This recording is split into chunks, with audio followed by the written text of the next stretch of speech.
시청자 여러분 안녕하십니까? 가장 빠른 종합뉴스 뉴스큐 시작합니다. 국회에서 근무하는 의원 보좌관이 코로나19 확진 판정을 받으면서 국회가 멈춰섰습니다. 법제사법위원회 회의는 물론 오후에 예정된 본회의까지 모든 일정이 연기됐습니다. 여야가 갈등을 빚었던 새 법제사법위원장 선출은 다음 달 첫 본회의로 연기해서 진행하기로 국회의장이 중재했습니다. 국회 취재기자 연결합니다. 송재인 기자. 네, 국회입니다. 네, 본회의까지 모두 연기가 됐는데요. 향후 의사 일정이 어떻게 잡혔습니까? 네, 아직은 향후 의사 일정은 정해지지 않은 상황입니다. 앞서 국회는 오늘 오전 법제사법위원회 전체 회의를 열고 오후 본회의에 오를 법안들을 처리할 예정이었습니다. 하지만 민주당 최혜영 의원의 비서가 코로나19 확진 판정을 받으면서 회의는 잠정 연기됐습니다. 최 의원이 어제 천대엽 대법관 후보자 인사청문회에서 민주당 소속 법사위원들과 접촉했기 때문입니다. 이에 따라 국회는 최 의원의 코로나19 검사 결과가 나오면 그때 법사위 개최 여부를 결정하기로 했습니다. 아직까진 검사 결과가 나오지 않으면서 법제사법위원회 회의는 물론 본회의까지 불투명한 상황입니다.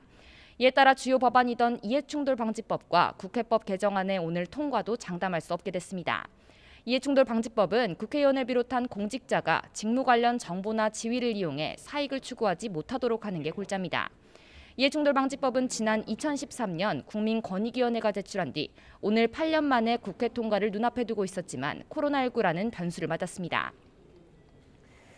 네, 오늘 본회의에서는 새 법제사법위원장 선출을 두고 여야 갈등이 예고됐었는데 결국 선출이 미뤄진 거죠? 네, 맞습니다. 말씀하신 대로 새 법제사법위원장 선출 절차는 박병석 국회의장의 중재로 미뤄졌습니다. 앞서 민주당은 오늘 오후 예정됐던 본회의에 신임 법제사법위원장 표결을 안건으로 올린다는 계획이었습니다. 법제사법위원장 자리는 민주당 윤호중 원내대표 선출로 공석이 된 만큼 별도의 여야 협상 없이 민주당 의원이 다시 채워야 한다는 입장이었습니다. 이에 따라 차기 법제사법위원장 후보로 민주당 박광온 의원을 이미 내정했는데 직접 들어보겠습니다. 선수와 나이를 고려한다는 당의 관례에 따라서 3선의 박광온 의원에게 제안을 했고 본인이 수락함에 따라서 박광온 의원을 법사위원장으로 추천하기로 했습니다. 국민의힘은 당장 강하게 반발했습니다. 내일이면 야당 신임 원내대표가 선출되고 여야 재협상의 자리를 마련할 수 있는데도 민주당이 뻔뻔하게 밀어붙인다며 표결 불참 의사까지 밝혔습니다. 여야 갈등이 예고되면서 결국 오늘 오전 박병석 국회의장이 중재에 나섰습니다. 여야 원내대표를 차례로 만난 뒤 법사위원장직에 대한 여야 추가 협상이 필요하다며 표결은 다음 달 7일 본회의로 미루겠다고 밝혔습니다. 우선 새 법사위원장 표결은 미뤄졌지만 국민의힘 신임 원내대표와 윤호중 원내대표 사이 원구성을 둘러싼 기싸움은 불가피할 전망입니다. 자, 여야 상황도 알아보겠습니다. 양당 모두 지금 지도부 교체 작업이 한창이죠. 자, 어떻게 되고 있습니까? 네, 맞습니다. 먼저 더불어민주당은 이틀째 차기 당대표 선출을 위한 투표를 진행하고 있습니다. 전국 대의원과 권리당원들의 온라인 투표는 오늘 밤 10시에 마감되는데 이들의 표심이 전체의 85%를 차지하는 만큼 당락을 결정할 전망입니다. 송영길, 우원식, 홍영표 새 후보는 경선 막판 서로 얼굴을 붉히며 경쟁을 벌이기도 했지만 일각에서는 흥행부진 우려가 여전한 상황입니다. 국민의힘도 원내대표 경선 막바지에 접어들었습니다. 김기현, 김태흠, 권성동, 유이동 네 후보 가운데 한 명이 내일 차기 원내대표로 선출됩니다. 국민의힘 차기 원내사령탑은 새 당대표가 선출 때까지 대선 최대 변수라고 할 수 있는 야권 통합이라는 과제를 해결해야 합니다. 오늘로 임기가 끝나는 주호영 당대표 권한대행은 어제 안철수 국민의당 대표를 만났지만 통합을 둘러싼 대원칙만을 재확인했습니다. 잠시 들어보겠습니다. 원칙적으로 많은 부분에서 의견 일치를 보았습니다만은 세부적으로 조율이 필요한 부분도 있어서 후임 당 대표가 선출되면 논의를 계속 이어가기로 그렇게 했습니다. 이에 따라 합당 방식을 포함한 야권 통합의 공은 국민의힘 차기 지도부로 넘어가게 됐습니다. 지금까지 국회에서 YTN 송진입니다. 대법원은 이은권 전 미래통합당 의원이 황운하 의원을 상대로 낸 국회의원 당선 무효 소송에서 이 전 의원의 청구를 기각했습니다. 재판부는 공직선거법에서 정한 기한 안에 사직원을 제출했다면 수리 여부와 관계없이 사직원 접수 시점에 직을 그만둔 것으로 간주해서 정당 가입과 후보자 등록을 할 수 있다고 판단했습니다. 이와 관련해 황 의원은 애초부터 당선 무효 소송 자체가 무모하고 비상식적인 일이었다며 대법원의 판결은 상식이 무엇인지 일깨워주는 당연한 귀결이라고 소감을 밝혔습니다. 문재인 정부 마지막 검찰총장 후보군이 최종 4명으로 압축됐습니다. 박범계 법무부 장관이 이 가운데 1명을 조만간 문 대통령에게 제청할 것으로 보입니다. 취재기자 연결합니다. 박서경 기자. 네, 사회부입니다. 네, 총장 후보 추천위원회가 14명 후보 가운데 4명으로 이제 압축한 건데요. 후보들의 면면부터 설명해 주시죠. 네, 윤석열 전 검찰총장의 뒤를 이을 차기 검찰총장 후보군으로 최종 4명이 압축됐는데요. 검찰총장 후보추천위원회는 오늘 4시간 동안 회의를 열고 차기 검찰총장 후보자로 4명을 박범계 법무부 장관에게 추천했습니다. 총장 후보로 추천된 김호수 전 법무부 차관은 사법연수원 20기로 법무연수원장과 서울 북부지검장을, 사법연수원 23기인 구본선 광주고검장은 대검찰청 차장과 의정부 지검장을 역임했습니다. 구고검장과 연수원 동기인 배성범 법무연수원장은 서울중앙지검장과 광주지검장을 거쳤고, 연수원 24기인 조남관 대검차장검사는 법무부 검찰국장과 서울 동부지검장을 지냈습니다. 추천위는 오늘 회의에서 심사 대상자들의 능력과 인품, 도덕성과 청렴성, 검찰 내외부의 신망과 검찰개혁에 대한 의지 등 검찰총장으로서의 적격성 여부에 대해 심사했다고 설명했습니다. 애초 법무부에서 추천위원회에 전달한 총장 후보자는 모두 14명인데요. 이 가운데 검증 동의를 철회한 한동훈 검사장을 제외하고 13명이 심사 대상에 올랐습니다. 네, 유력한 후보로 꼽혔던 이성윤 서울중앙지검장은 결국 후보로 추천받지 못했군요. 네, 무엇보다 유력 후보로 꼽히는 이성윤 지검장이 최종 후보에 오를지가 관심이었는데요. 이 지검장은 법무부에서 전달한 후보자 명단에는 있었지만 김학의 전 법무부 차관 불법 출국 금지 사건 수사 외압 의혹 피의자로 조사받는 등 논란을 빚은 끝에 결국 최종 후보군에는 오르지 못했습니다. 회의에 앞서 일부 위원들은 어떤 후보를 마음에 두고 있는지 구체적으로 밝히진 않았지만 심사 기준에 대해선 분명히 말하기도 했는데요. 추천위원인 이종엽 대한변호사협회장은 자기 조직을 믿지 못하는 사람과 정치 편향성이 높은 사람은 조직의 수장이 될 자격이 없다며 사실상 이 지검장을 저격하기도 했습니다. 추천위원회는 전체 후보 가운데 4명을 골라서 법무부 장관에게 추천했는데 이제 법무부 장관이 최종 1명을 대통령에게 제청하면 됩니다. 국회 인사청문회 절차 등을 고려하면 새 총장의 임기는 이르면 다음 달 말쯤 시작될 것으로 보입니다. 지금까지 사회부에서 YTN 박서경입니다. 주요 사건의 처리 방향을 놓고 여권과 갈등을 빚었던 윤석열 전 검찰총장. 검찰에 남아있던 6대 범죄 수사권마저 중대범죄수사청으로 넘기는 방안이 논의되자 반발의 수위는 더 높아졌습니다. 급기야 지난달 4일 전격적으로 사의를 표명했습니다. 총장을 사직하려고 합니다. 검찰에서의 제 역할은 지금 이제까지입니다. 윤 전 총장이 2년 임기를 채우지 못하고 중도에 사퇴하면서 검찰은 수장 공백 사태를 맞았습니다. 2달 가까이 총장 대행 체제가 이어지고 있습니다. 법정 임기를 마친 문무일 전 검찰총장에 이어서 윤석열 전 총장이 바로 취임한 것과 비교하면 대조적이죠. 2년 동안 지켜봐 주시고 견뎌봐 주신 우리 구성원들과 또 국민 여러분께 감사의 말씀을 드립니다. 물론 그동안 관련법에 따라서 후임 총장 인선 절차는 진행돼 왔습니다. 지난달 11일 검찰총장 후보추천위가 구성된 데 이어서 개인과 단체 등에서 후보를 추천받는 과정까지 마무리됐고요. 그 뒤 법무부가 압축한 후보는 모두 14명이었습니다. 오늘 추천위에서 검찰총장 후보 4명을 압축했습니다. 새로 임명된 총장은 사실상 현 정부의 마지막 검찰 수장인데요. 검찰 개혁과 부동산 투기 척결, 주요 사건 수사 등 풀어야 할 과제도 산적해 있습니다. 잠시 뒤에 자세히 분석해 보겠습니다. 네, 이제 최대 관심은 검찰총장 후보 이 4명 가운데 누가 차기 검찰총장이 될지 여부에 쏠려 있습니다. 차기 총장 전망, 또 검찰 내부 분위기, 그리고 특히 이성윤 지검장 후보 제외 배경 등에 대해서 짚어보겠습니다. 김광삼 변호사와 자세한 이야기 나눠보겠습니다. 자, 어서 오십시오. 예, 안녕하세요. 안녕하세요. 네. 검찰총장 후보 추천위원회 이제 14명을 이제 여러 가지 검토를 했습니다. 그리고 3시간, 4시간 정도 회의 끝에 4명을 추천했어요. 자, 누군지 보겠습니다. 좀 면면을 좀 볼까요? 네, 일단 뭐 기수 순서대로 얘기를 드리면 예, 20기부터 볼까요? 김호수 전 차관이에요. 20기죠. 예.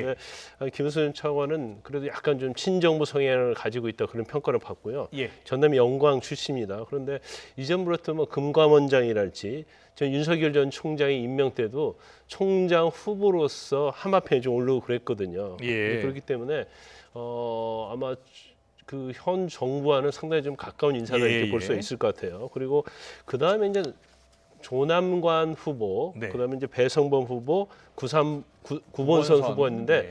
특징 이제 조남관 후보는 연소 24기입니다. 네. 그리고 참여정부 때 사정비서관실에서 특별감찰반장을 했어요. 그래서 네. 현 정부와도 상당히 인연이 있다고 볼 수 있고 특징은 뭐 전에 검찰국장 요직을 거쳤지만 지난번 추미애 전 장관이 윤석열 전 총장을 징계하려고 할 때 예. 거기에 이제 반대하는 글을 올린 적이 있어서 예. 상당히 뭐 주목을 많이 받았고요. 그래서 윤석열 전 총장이 이제 그만둔 이후에 총장 권한대행 역할을 했었는데 그때 상당히 어떤 권한대행이 아니고 총장 못지않은 존재감을 좀 과시를 했었고 그렇군요. 그래서 예. 검찰 내에서도 좀 신망이 좀 높다 이렇게 볼 수 있고요. 예. 그다음에 이제 배성범 후보 같은 경우에는 이제 수사 기획이랄지 이런데 굉장히 치밀하고 타고난 능력이 있다고 이렇게 많이 평가를 하고 있어요. 근데 그렇군요. 윤석열 전 총장은 이제 동기고 법대 1년 후배입니다. 그리고 윤석열 총장이 총장할 때 중앙지검장을 했다는 좀 특별한 이력을 갖고 있고요. 예.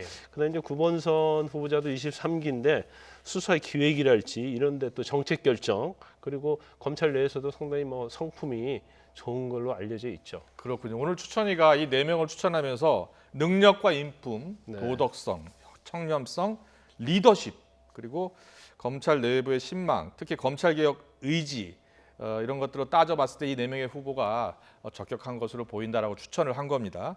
자, 검찰 조직 내부에서는 어떤 자격을 갖춘 검찰총장을 선호하나요? 일단 검사들은 아마 그럴 거예요. 특히 예.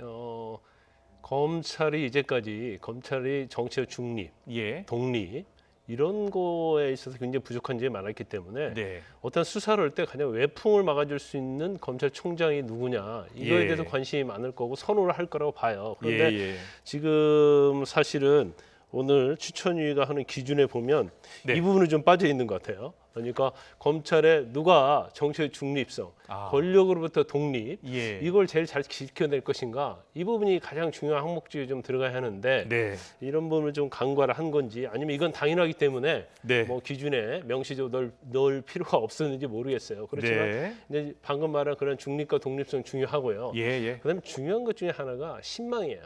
네. 지금 검찰이 아마 제 기억으로는 이처럼 검찰 조직 자체가 혼란스러운 적 없거든요. 예. 특히 조국 추미애 장관을 거치면서 이 검찰과 법무부의 갈등이 있으면서 예. 검찰이 또 반절로 나눠졌거든요. 그러면 검찰 내부를 추스릴 수 있는 신망받는 그러한 총장이 돼야 하는데 예. 과연 이 중에 어떤 총장이 어떤 후보자가 가장 신망을 받는지 네네. 그 부분에서 박범계 장관이 좀 고민을 많이 해야 한다 이렇게 봅니다. 예. 오늘 추천위원들도 검찰 내 외부의 신망도 다 봤다고 하더라고요. 네. 자, 그런데 추천위가 또 강조했던 내용이 있습니다. 바로 국민이 원하는 후보들을 추천하겠다라고 했습니다. 기자들을 만나서 이렇게 이야기했습니다. 듣고 오겠습니다. 저도 위원장으로서 이번에 구성된 추천위원회가 충실한 심사를 거쳐서 국민이 원하는 훌륭한 검찰총장이 임명되는데 기여할 수 있도록 최선을 다하겠습니다. 국민들이 정말 이렇게 주목하고 있고 그 염원인 검찰개혁까지 좀 마무리도 잘 할 수 있고 이런 좋은 분을 저희가 추천을. 네. 이제 이 4명 중 1명을 박범계 장관이 이제 제청을 하고요. 그리고 인사청문회 거친 다음에 대통령이 이제 임명을 하게 되는 그런 절차를 밟게 되는 거죠. 좀 자세히 설명 좀 해주실래요? 일단 우리가 이제 최대 관심사가 오늘 후보 추천위원회에서 예. 3명에서 4명으로 압축을 하는데 거기에 이성윤 지검장이 들어가냐 들어가지 않느냐 이게 지금 최대 관심사였거든요. 물론입니다. 그런데 이성윤 지검장이 예. 이제 탈락을 했기 때문에 예. 그 다음에 저 4명 중에서 누가 박범계 장군이 대통령에게 제청을 하느냐 이제 그 부분을 우리가 좀 유심히 봐야 할 것 같아요. 그런데 예. 제가 볼 때는 오늘 바로 제청할 수도 있고요. 네. 적어도 뭐 내일 모레 사이에는 제청을 해야 하는 게 맞지 않나 싶습니다. 왜냐하면 아.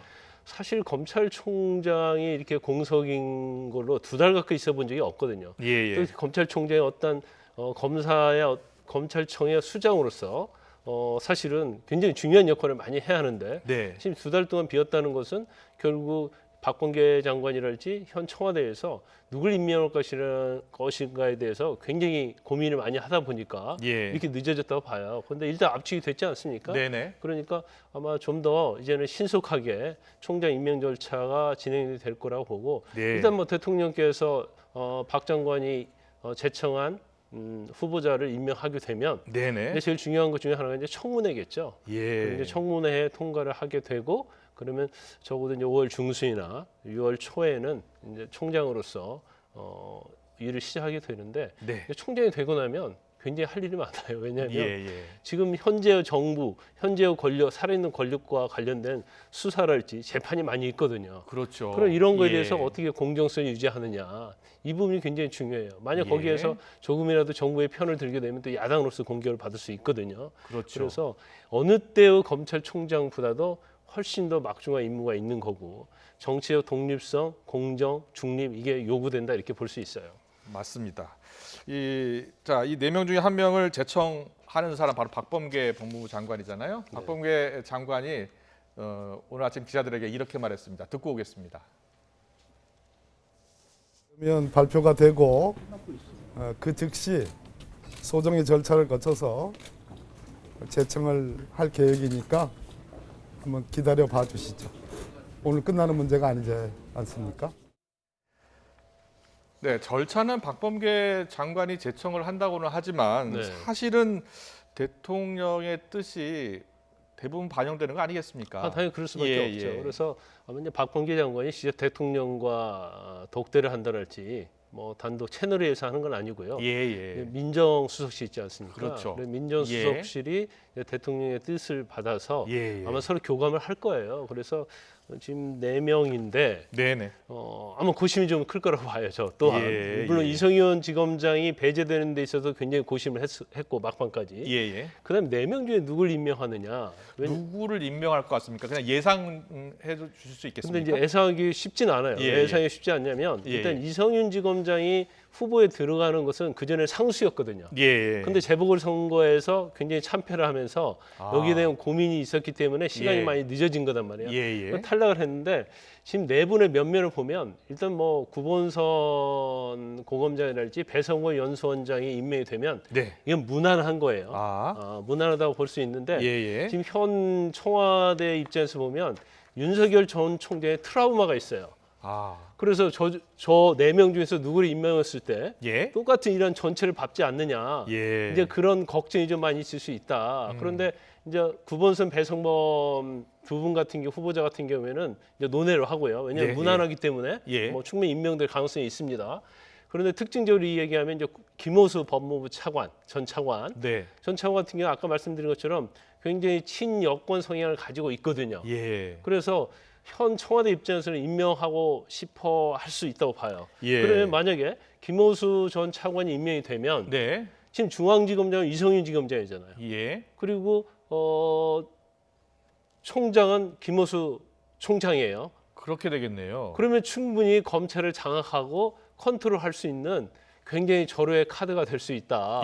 그렇지만 한편으로는 김호수 전 차관을 임명하게 되면 야당으로서 공격을 많이 받을 거예요. 왜냐하면 조 전 장관, 추미애 장관, 박상기 전 장관 때 차관을 했거든요. 그런데 그 과정에서 너무 조 장관이랄지 추미애 장관 쪽으로 이게 치우쳤다고 그래서 검사들로부터 비판받고 야당으로부터 비판받은 적이 있어요. 그럴 수 있겠네요. 그래서 친정부 성향의 총장 임명한 게 아니냐 그런 비판을 받을 수 있는 여지가 좀 있어요. 예. 그게 좀 부담이 있다고 보고. 예. 그다음에 이제 조남관 차장이 언론에서 굉장히 스포트라이트를 많이 받고 있어요. 작년까지만 해도 유력했죠. 그렇죠. 예. 왜냐하면 참여정부 때 특별감찰반장까지 했기 때문에.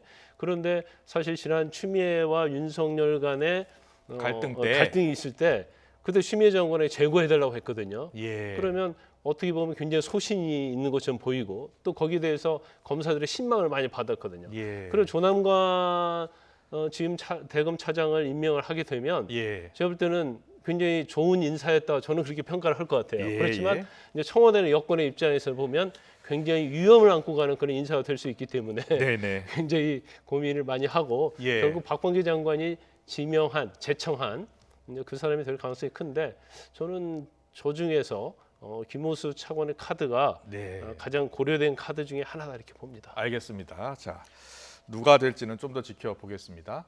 그런데요, 가장 궁금한 내용 중에 하나가 바로 이성윤 서울중앙지검장이 이번에 후보에서 제외된 부분인데요. 사실 가장 유력한 후보였지 않습니까? 실제로 오늘 검찰 추천위원 가운데 이성윤 지검장을 겨냥한 듯한 발언을 했거든요. 잠시 듣고 오겠습니다. 자기 조직을 믿지 못하는 사람은 조직의 수장이 될 자격이 없다고 생각을 합니다. 특정 정치 편향성이 높은 분도 마찬가지로 어울리지 않는다고 생각을 합니다. 네. 방금 말씀 주신 분은 이성윤 지검장으로 이해해도 됩니까? 네네, 감사합니다. 네, 그러니까 특정 정치 편향성이 높은 분도 마찬가지로 조직의 수장이 될 자격이 없다 이런 이야기를 했어요. 일단 이성윤 지검장으로 바로 되나요 했더니 사실은 뭐 언급을 피한 건데요. 이성윤 지검장이 배제된 가장 큰 이유는 어디 있다고 보세요?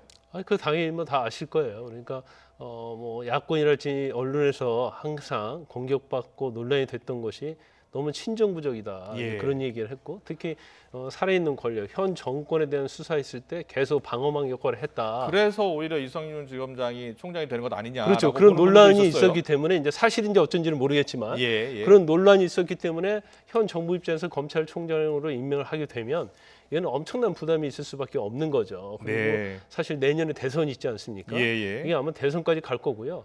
무엇보다 중요한 것은 이런 점이 고려됐다고 봐요. 예. 청문회 해야 하잖아요. 예. 청문회 때 모든 것이 나타날 거예요. 아. 거기에 대해서 청와대는 굉장히 부담을 느낄 거고요. 예. 그다음에 두 번째로는 지금 수원에서 조사받고 있는 김학의 불법 출금과 관련된 수사에서 외압을 가했다고 해서 지금 피의자로 입건돼서 조사를 받고 있잖아요. 네. 그런데 만약에 하나 수원지검에서 기소를 하게 되면 예. 검찰총장 직위를 유지하면서 법원에 가서 재판을 받아야 한단 말이에요. 네. 그러면 이 재판이 한 번에 끝나지 않거든요. 예. 그러면 내년 대선까지 계속 법원을 들락거리는 그런 상황이 현 여권이나 청와대 입장에서 보면 굉장히 부담스러울 수밖에 없다. 그렇군요. 그래서 장관이랄지 아니면 청와대에서 뭐 그 기소되는지 여부는 총장 임명하는데 문제가 되지 않는다고 말은 그렇게 하고 있지만 예. 그 부분이 아마 탈락한 가장 중요한 이유가 될 것이다 이렇게 봅니다. 알겠습니다. 그런데요, 또 관심은 이 새 검찰총장이 새로 임명되면 지금 현재 중앙지검장인 이성윤 지검장이 그대로 남아 있을지 아니면 검찰을 떠날지 여부입니다. 아마 현 정부나 여권에서는 예. 이성윤 지검장이 그만두는 걸 원치 않을 거예요. 왜냐하면 굉장히 믿을 수 있는 검사, 고위 예. 간부, 가장 확실한 사람이 이성윤 지검장이거든요. 예. 그래서 오히려 이성윤 지검장이 총장이 되는 것보다 이성윤 지검장이 중앙지검에 지검장이 있는 게 더 좋다고 판단할 수 있어요. 왜냐하면 지금 뭐 현 정부에 관련된 수사랄지 예. 중요한 수사는 다 중앙지검이 하고 있거든요. 그렇군요. 그러면 중앙지검장의 예. 영향력 컨트롤이 제일 중요하단 말이에요. 그래서 제가 아까 말씀드린 것처럼 김호수 전 차관이 굉장히 중요한 카드로 고려되는 이유 중에 하나는 김호수 전 차관은 20기단 말이에요. 네. 그리고 중앙지검장 이성윤 지검장은 23기예요. 그러면 기수가 높은 3기가 높은 김호수 전 차관이 검찰총장이 되면 이성윤 지검장은 사표를 낼 부담이 없어요. 보통 동기가 이제 총장이 되면 사표를 내는 경우가 많았잖아요. 그렇죠. 그런데 물론 뭐 현 정부 들어서는 동기 정도는 사표를 안 내고 그대로 근무하는 경우가 많이 있지만 김호수 전 차관이 20기 때문에 계속 유지가 되면 결국 중앙지검도 컨트롤할 수 있고 검찰 조직도 컨트롤할 수 있는 아주 중요한 카드가 될 수 있다고 보고 예. 만약에 조남건 차장검사가 되면 24기단 말이에요. 네.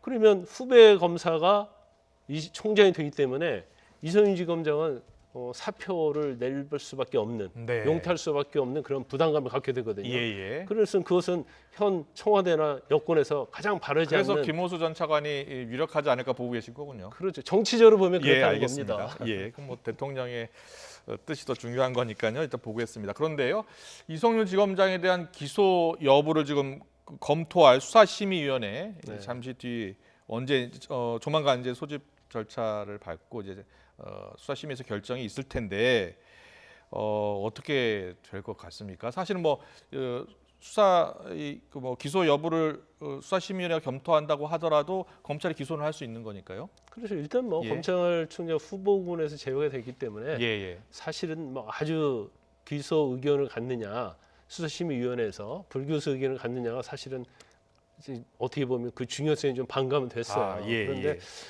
저는 이제 개인적으로 볼 때 수사심의위원회를 이성윤 지검장이 소집 요청을 했는데 네. 수원지검에서 전격적으로 대검에다 건의를 했잖아요. 예. 그래가지고 수사심의위원회가 열렸단 말이에요. 예. 그러면 수원지검 입장에서는 수사심의위원회가 열려도 증거적인 측면에서 자신이 있다는 그러한 일종의 자신감의 표현이라고 보지 않을까 싶습니다. 그래서 결정은 어떻게 날지 모르겠지만 결국 뭐 기소 의견을 나든 불기소 의견을 나든 저는 개인적으로 볼 때 수원지검에서는 기소를 할 가능성이 굉장히 높다 이렇게 봅니다. 네, 알겠습니다. 자, 마지막으로요. 이 검찰총장이 누가 되느냐 모두 관심인데요. 사실은 그동안은 이 검찰총장이 법무장관과의 갈등이 컸잖아요. 네. 그런다고 해서 또 갈등이 없어도 안 돼요. 또 긴장 관계가 계속 유지돼야 되지 않겠습니까? 네. 그래서 아마 제가 말씀드린 것처럼 뭐 김호수 전 차관이 되면 법무부와 검찰관의 관계가 아마 이전의 관계로 좀 돌아갈 거예요. 그런데 이제 조남관 차장검사가 되면 또 이제 갈등이 또 계속 유지될 가능성이 크기 때문에 뭐 아무튼 그에 대한 선택지는 장관과 제청을 받은 대통령의 몫이라고 할 수가 있겠죠. 네, 알겠습니다. 차기 검찰총장 후보 4명 추천 그리고 향후 차기 검찰총장 전망까지 들어봤습니다. 김광산 변호사와 함께했습니다. 잘 들었습니다.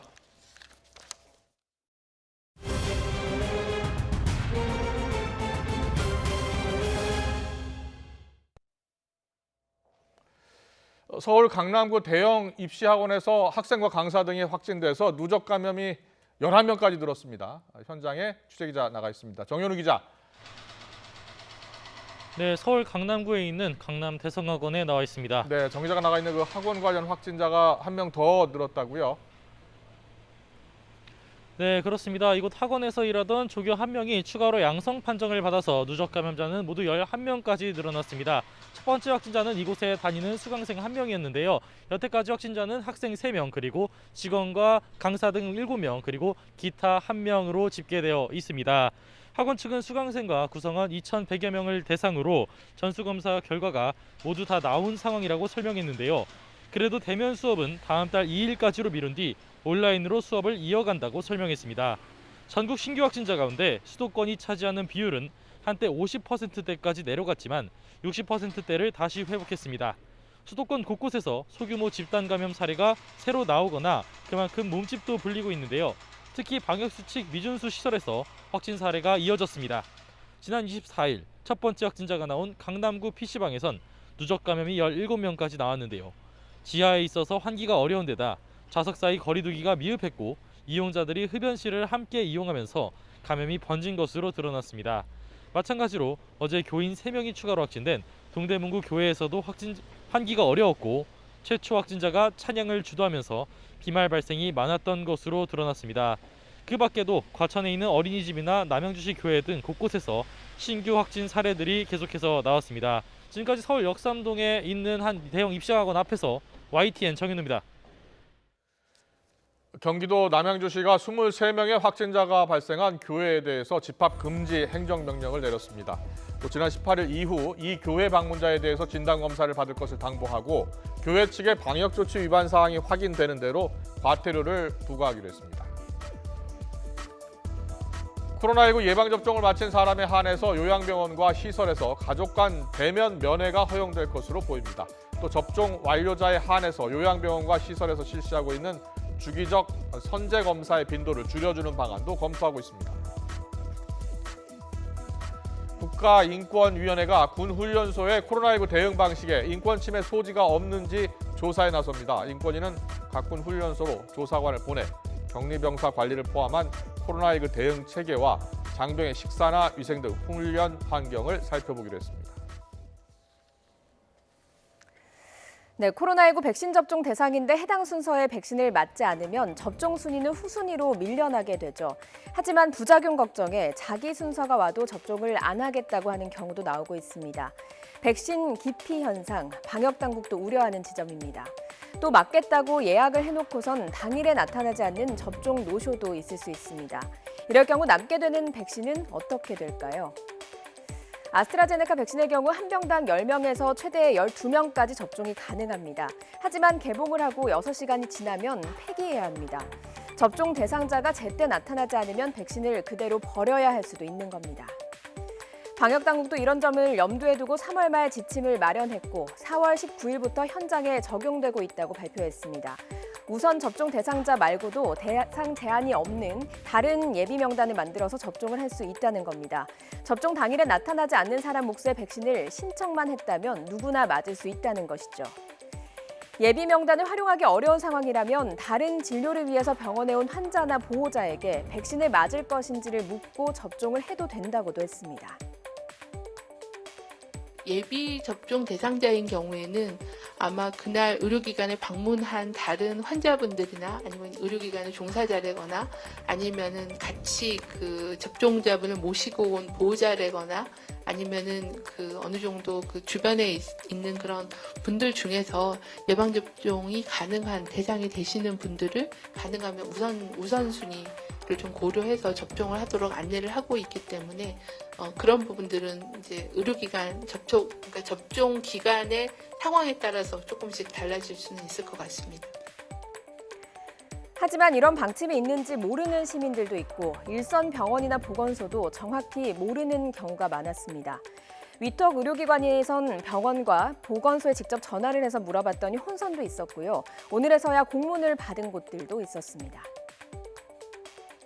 처음 듣는 말씀이신 건가요?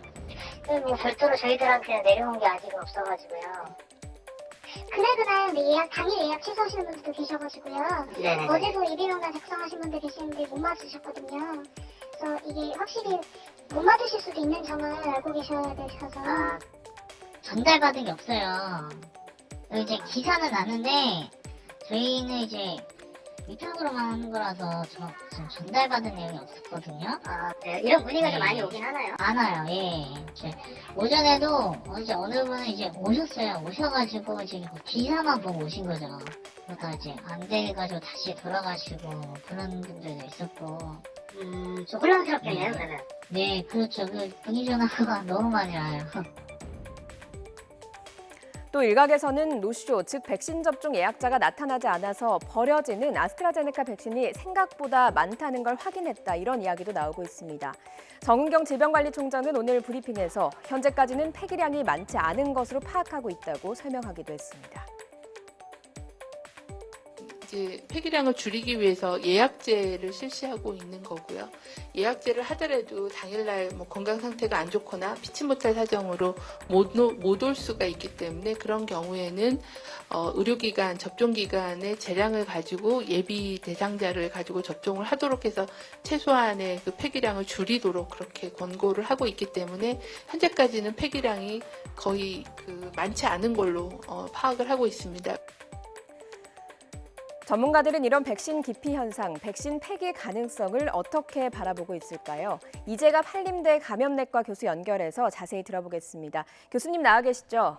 예, 안녕하세요. 네, 앞서 전해드린 것처럼 방역당국은 접종 대상자가 아닌 분들도 만약 맞으러 온다는 분이 안 오실 경우에 접종이 가능하다고 했습니다. 그런데 현장에서는 좀 혼란이 있는 것으로 보이거든요.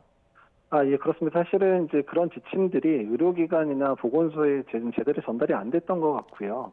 그러다 보니까 이제 그런 지침들을 마련해서 예비 대상자들을 모으거나 이제 이런 부분들이 제대로 안 돼 있다 보니까 뭐 많지는 않겠지만 일부는 이제 그날 접종 숫자를 채우지 못하고 폐기되는 것도 얘기가 되고 있거든요. 그래서 예. 이 부분에 대한 거는 시스템에 좀 개선이 필요할 거로 생각을 하고 있습니다. 예. 왜 이렇게 혼선이 일어나는 걸까요? 숙지를 못하는 경우도 많고요.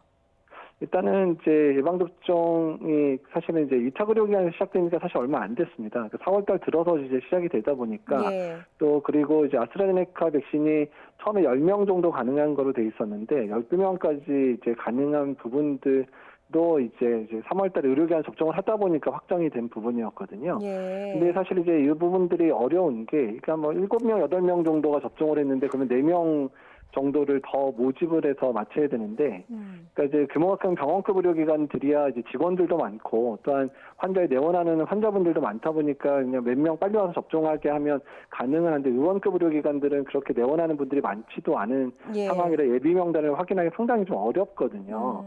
그리고 또 이제 예비 명단을 사전에 받으려면 병원이 이제 재량껏 받으라 그러면 병원이야 인력이 좀 되는데 의원급 의료기관들은 다 전화를 누군가가 받아야 되다 보니까 진료의 자체에 좀 차질을 빚게 되는 상황들이 발생하기 때문에 그러니까 사실 기본적으로 의료기관에 이거를 다 맡겨놓는 것 자체가 상당히 의료기관에 부담을 주는 그런 상황으로 생각이 됩니다. 예, 결국에는 뭐 인력이나 행정력이 좀 딸리기 때문에 그런 부분에서 이런 혼란이 초래된다라는 말씀을 해주신 것 같은데 그럼 어떤 대책이 필요할까요? 그래서 일단 이제 이런 부분들이 우리나라가 예전에 이제 마스크 같은 경우에도 어떤 약국에 마스크가 남아있고 이런 부분을 앱으로 구현해서 가능했었잖아요. 예. 그래서 이제 그런 식으로 중앙 자체에서 예비 명단들을 지역별로 확보를 해놓고 만약에 특정 의원이나 병원에서 이제 접종이 당일날 바로 접종해야 되는 사람이 나온다 그러면 통보를 해서 가장 가까운 사람 중에 갈 수 있는 사람들이 그러니까 그 앱을 통해서 뭐 회신을 나면 그 사람이 와서 접종을 하게 하는 이런 좀 중앙에서 이런 거를 관리해주는 시스템을 가지고 있으면 의원급이나 병원급이 훨씬 더 이런 접종할 때 이런 인력이라든지 이런 부분에 좀 여유를 느낄 수 있거든요. 그래서 예. 이런 중앙에서 그런 것들을 만들어주는 앱이라든지 웹을 활용하는 방법들도 고민하고 시스템을 만들어야 될 것 같습니다. 예, 당초에 이런 그 권한을 권고 수준으로 이제 놔두는 것 자체가 조금 무리가 있었다라는 지적이신 것 같은데요, 맞습니까? 네, 그렇습니다. 사실 의원급 의료기관 같은 경우에 직원들이 많지 않거든요. 그렇기 때문에 거기서 또 내원하는 환자 숫자도 뭐 많지 않은 시간, 또 그 접종 자체가 결정되는 게 이제 만약에 오후에 시작되면 2, 3시 넘어서 접종자가 안 오면 그때 결정되기 예. 때문에 그 시간에 갑자기 예비 명단을 부르거나 그 사람들 찾는 것 자체가 사실 불가능한 경우도 많거든요. 예. 그러니까 이제 이런 부분에 대한 이제 그런 행정적인 부분들에 대해서 아마도 뭐 이제 방역 당국이 의료 현장에 그런 돌아가는 시스템들을 좀 잘 이해를 하지 못했기 때문에 나온 현상이 아닌가 생각이 듭니다. 예, 현장의 이야기를 조금 더 들어볼 필요가 있을 것 같습니다. 그리고 이렇게 되면 버려지는 백신이 많다 이런 주장도 나오고 있습니다. 정은경 천장은 폐기되는 양이 많지는 않은 것으로 파악하고 있다라고 얘기하기도 했는데 실제로는 어떻습니까? 실제로 이제 병원급은 거의 이제 그 폐기되는 양은 거의 없는 거로 알고 있고 왜냐면 직원들도 많고 뭐 내원하는 환자들이 많다 보니까 예. 또 의원급 의료기관들도 정말 노력을 해가지고 폐기 안 되게 정말 노력을 하고 있는데 그 폐기 안 되게 하는 노력이 실제로 이제 접종을 해야 되는 그런 업무 로딩에 비해서 폐기를 안 하게 하는 로딩이 너무 커지고 있는 상황이거든요. 그러니까 예. 의료인들, 그러니까 의원급에 있는 원장님이나 이제 간호사분들도 한 명이라도 더 맞추려고 노력하려면 계속 여기저기 전화하고 이런 상황이 벌어지게 되다 보니까 이게 상당히 부담으로 작용을 하기 때문에 예. 그러니까 다행히 폐기되는 양은 많지는 않지만 그 폐기되지 않기 위한 노력이 너무 이제 병원이나 의원의 이제 그 힘든 일로 작용한다는 겁니다. 예, 결국에는 인력이나 행정력 이런 것들이 좀 파악이 돼서 앱이나 웹을 활용해야 되는 게 좀 대책으로 마련돼야 한다는 지적을 해주신 것 같습니다. 지금 백신 접종 대상자가 예약센터에 오지 않는 이른바 노쇼 현상도 많이 나타나고 있거든요. 이런 현상은 또 네. 어떻게 보고 계십니까? 그러니까 사실 이제 백신 접종 최근에 안전성 문제가 대두되다 보니까 특히 지금 젊은 층들 중에서 경찰 공무원이라든지 뭐 승무원이라든지 뭐 이런 분들이 좀 접종을 하고 있는 상황인데 이제 이런 부분들에 대해서 좀 투명하게 정보가 공개가 되고 또 그분들을 설득할 수 있을 만한 여러 가지 뭐 메리트라든지 인센티브나 이런 것들이 주어져야 될 상황에 이르르고 있거든요. 그래서 예. 어쨌든 최대한 노쇼가 발생하지 않게끔 예약 시스템들도 좀 정비를 좀 하고 또한 접종 대상자들에 대한 설득, 또 그 사람들이 이제 제 시간에 맞춰올 수 있도록 계속해서 알람을 울려준다든지 이런 부분들 여러 가지 보완책들이 가동이 돼야 될 것 같습니다. 예, 알겠습니다. 일단 방역 당국은 남는 잔여 백신에 대해서는 누구나 맞을 수 있다라고 권고를 하고 있고 현장에서는 좀 혼란이 있는 상황이니까요. 이런 부분들이 어떻게 보완이 되는지 지켜봐야 할 것 같습니다. 이재갑 한림대 감염내과 교수에게 이야기 들어봤습니다. 고맙습니다. 네, 감사합니다. 조희연 서울시 교육감이 오세훈 서울시장이 제안한 자가검사 키트를 학교에 제한적으로 도입하기로 했습니다. 또 다음 달부터는 학교를 돌면서 희망 학생과 교직원을 상대로 코로나19 검사를 하는 이동 검체팀도 운영하기로 했습니다. 신현준 기자입니다. 조희연 서울시 교육감은 서울시가 제안한 자가검사 키트를 학교에 제한적 보조적으로 도입하겠다고 밝혔습니다. 대상은 서울시 내 100명 이상의 기숙형 학교 20곳과 운동부가 있는 학교 등입니다. 학생이 기숙사에 입수하거나 퇴소할 때 스스로 검체를 채취해 검사한 뒤 양성이 나오면 다시 유전자 증폭, PCR 검사를 받는 방식이 검토됩니다. 다만 정확도가 떨어지는 만큼 양성이 나오더라도 학교를 원격 수업으로 전환하지는 않도록 할 방침입니다. 학교를 돌며 선제적인 PCR 검사를 하는 순회 검사팀도 다음 달 활동을 시작합니다. 간호사 등 3명으로 구성된 전담팀이 확진자가 발생한 학교의 근처나 검사가 필요한 장소로 이동해 검체를 채취하는 방식입니다. 확진 학생이 많이 나온 강동 송파와 강서 양천 지역에 시범적으로 2팀을 운영한 뒤 서울 전역 22개 팀으로 늘릴 계획입니다. 개인의 실천으로 담보되지 않는 영역을 틈새를 보완해서 촘촘한 방역망을 구성하기 위해 더 적극적이고 선제적인 방역 대책을 마련하였습니다. 교육청은 또 최근 강남 재수학원의 집단 감염과 관련해 학원 자율 방역대와 함께 학원 현장 점검을 강화하기로 했습니다. YTN 신현주입니다. 금융당국이 급증하고 있는 가계부채 관리를 위해서 대출 규제를 강화하기로 했습니다. 다만 소득이 낮은 청년층 등이 대출 규제로 어려움을 겪지 않도록 서민 실수요자 주거 관련 금융 지원을 확대하기로 했습니다. 취재기자 연결합니다. 황보영 기자.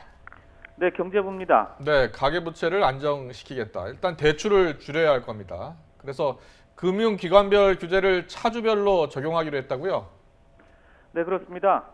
과도한 대출을 방지하기 위해서 DSR, 즉 총부채 원리금 상환 비율 40% 규제를 단계적으로 확대해 2023년 7월부터 전면 시행하기로 했습니다.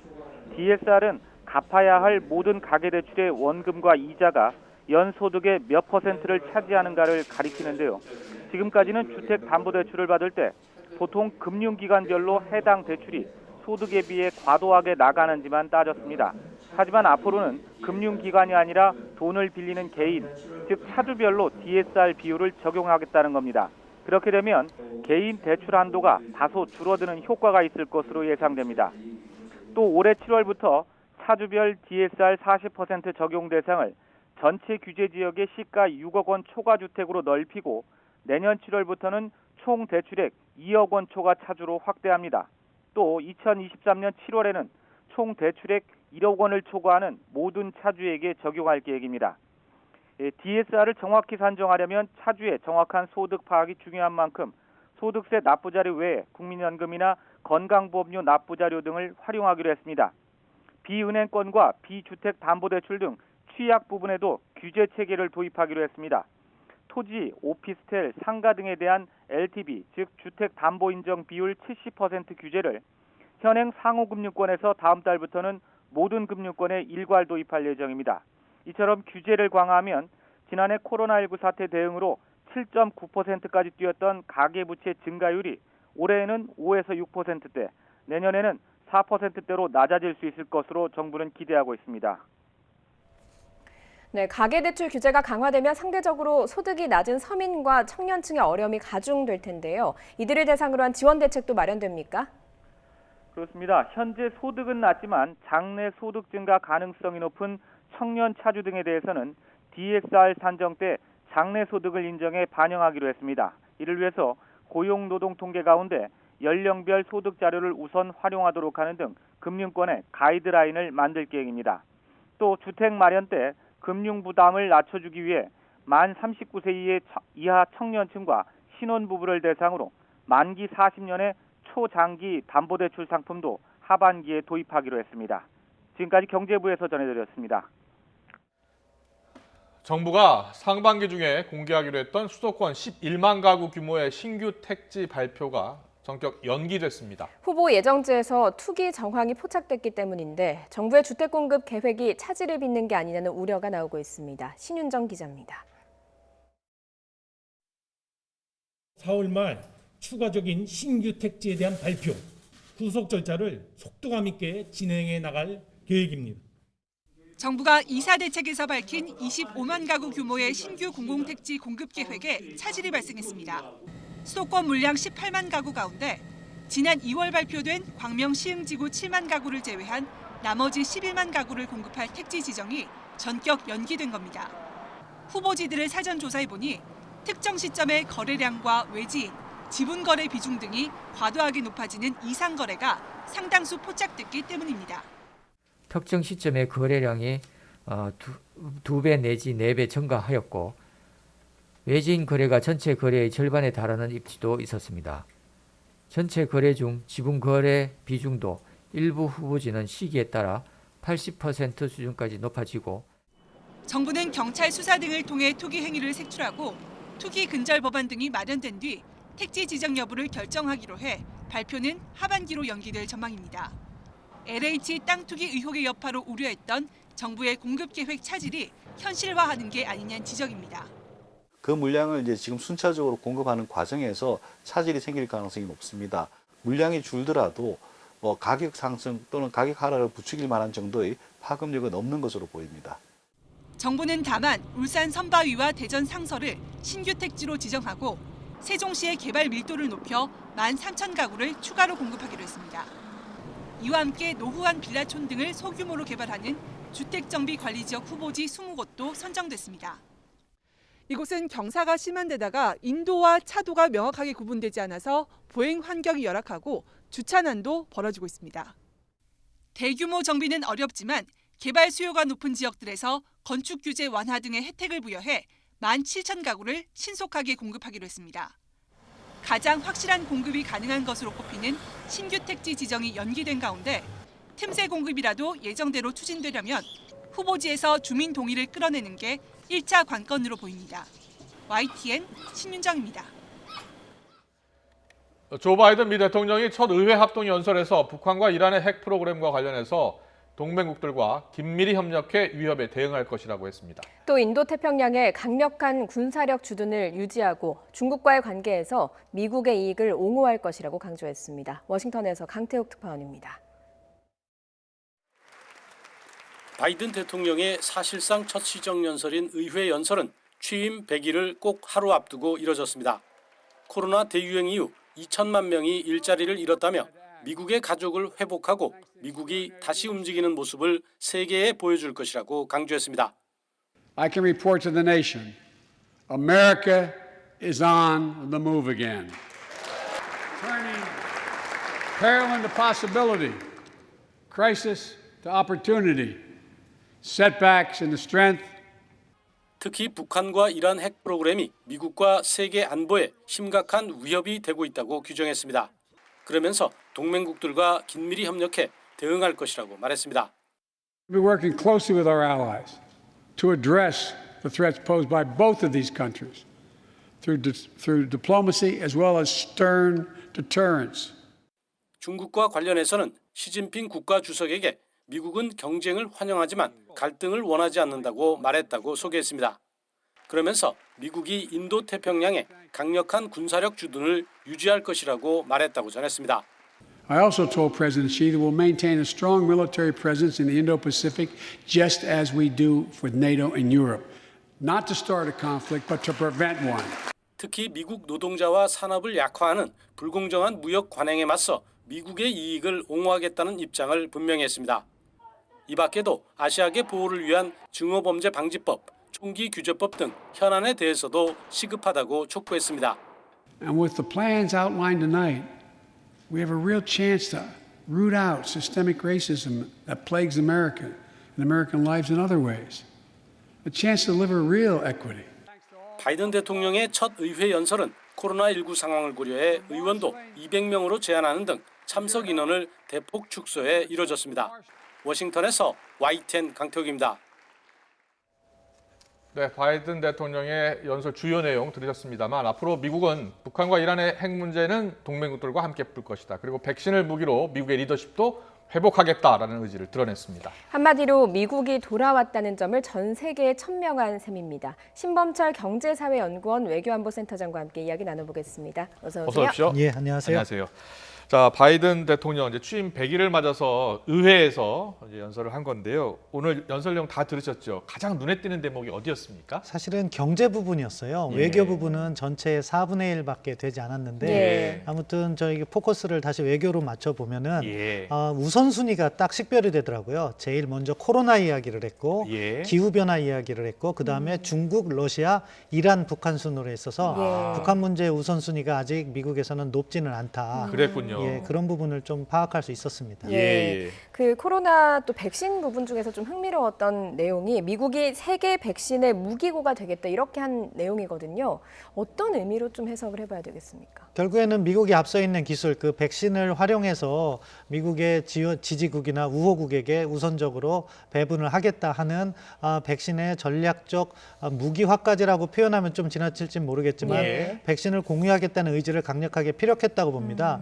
사실 백신 이야기 하기 전에 민주주의를 이야기하면서 아스날이라고 하면서 그 무기고라는 표현을 사용을 했거든요. 예. 그러니까 미국의 민주주의가 확산된 것처럼 네. 백신도 이렇게 확산시키면서 미국의 영향력을 유지하겠다 그런 의도를 드러냈다고 봅니다. 네, 그런데 지금 백신이 굉장히 부족하잖아요, 전 세계에서. 그래서 미국이 갖고 있는 그 지식재산권, 정확히 말하면 미국 제약사들이죠. 미국 제약사들이 갖고 있는 지식재산권을 한 1년 정도 유예하는 것을 검토한다고 했거든요. 실제로 그럴 가능성이 커진 겁니까? 거기까지는 조금 너무 나간 거 아닌가 싶어요. 예. 이 이야기를 갖다가 바이든 대통령의 연설을 보면 미국이 보유한 백신을 주로 이야기를 하는 그런 것을 볼 수가 있었거든요. 예. 그렇기 때문에 그런 라이선스를 다른 나라에게 줘서 그것을 갖다가 확산시키는 방법까지는 구체적인 이야기는 없었습니다. 예. 연설에는. 예. 그럼에도 불구하고 민주주의를 이야기했다는 것은 민주주의처럼 백신도 확산시킨다면은 그렇게 이웃 나라들에게 관련 시설이 갖춰진 나라들에게 백신을 생산하게 해서 보다 많은 지구촌 그 사람들이 백신의 혜택을 받을 수 있도록 하겠다 하는 의지로도 읽혔기 때문에 가능성은 열려 있는데 오늘 연설로서 그게 콕 집어서 연결됐다고 보기에는 조금 이른 측면이 있습니다. 그 가능성이 열려 있는 그 부분이요. 우리로서는 조금 기대하는 부분이기도 하거든요. 왜냐하면 백신 생산 능력이 우리나라가 가지고 있잖아요. 이렇게 되면 아시아 백신 생산 기지가 될 수 있는 뭐 그런 좀 기회를 얻지 않을까 하는 기대감도 있는데 어떻습니까? 예, 뭐 그 기대감을 갖고 한미 공조를 강화해야죠.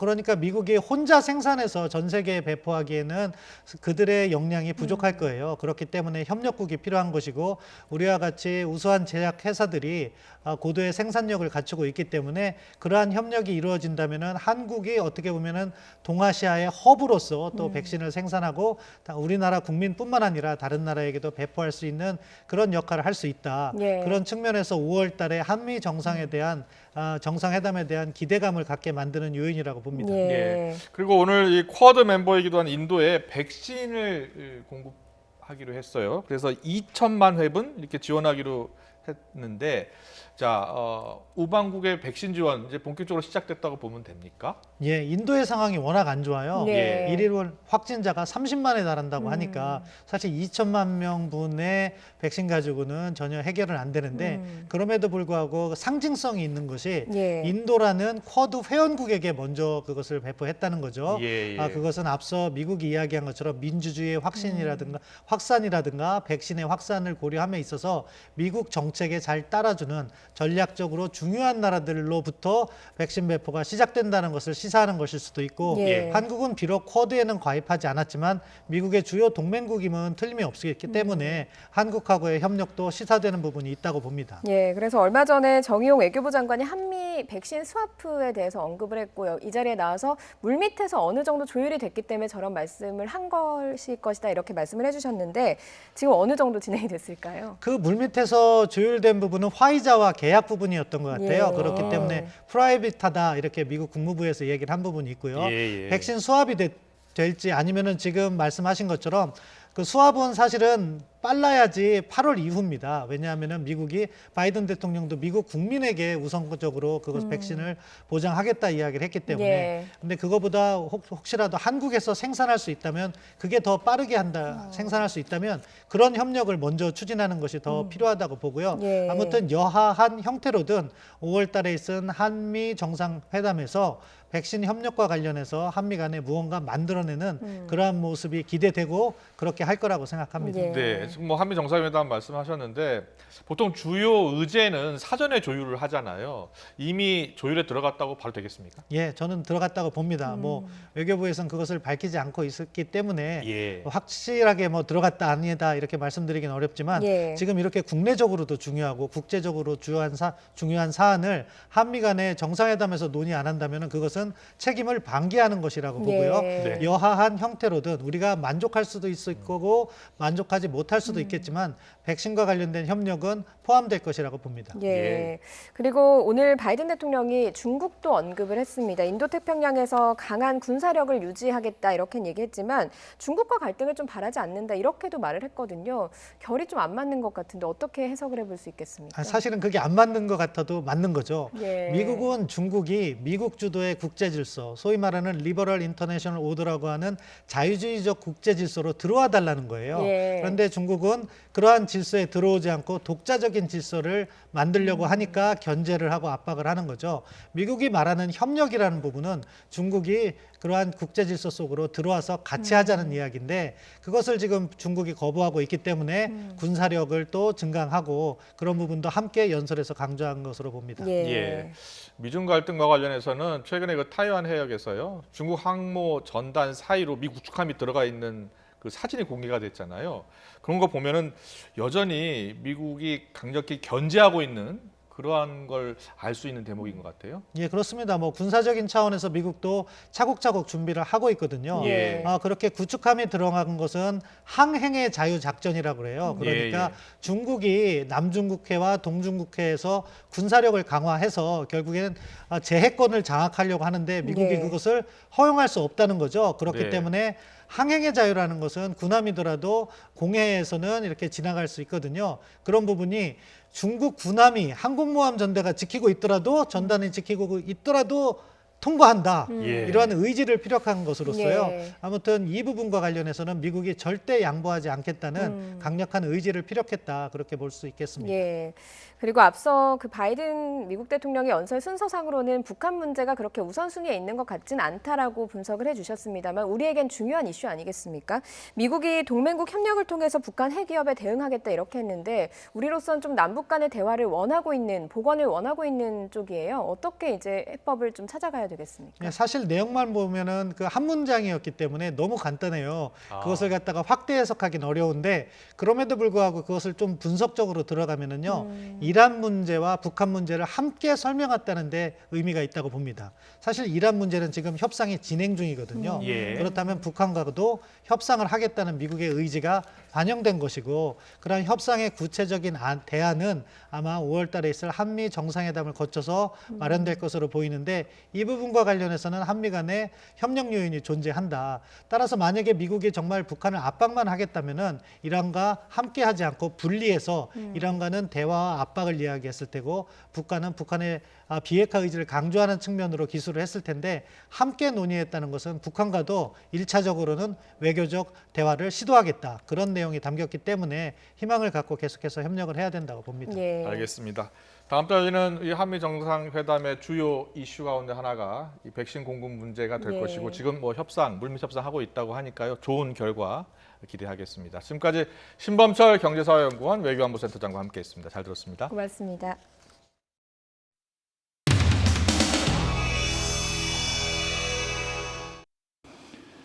그 후보님 얼마 전에 국민의힘 의원들이 그 대법원장 출근 차량 맞고 거의 무력 시위하다시피 한 거 알고 계시죠? 예.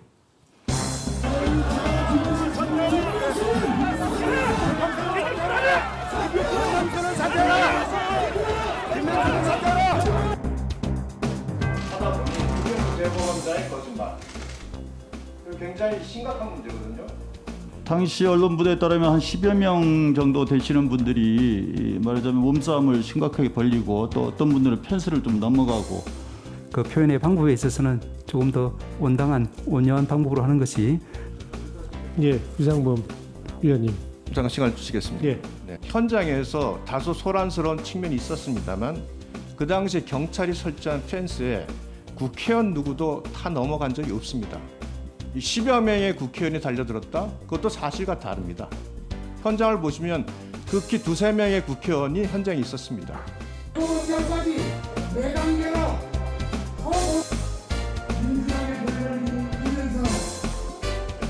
대한민국 사업부와 국가의 양심을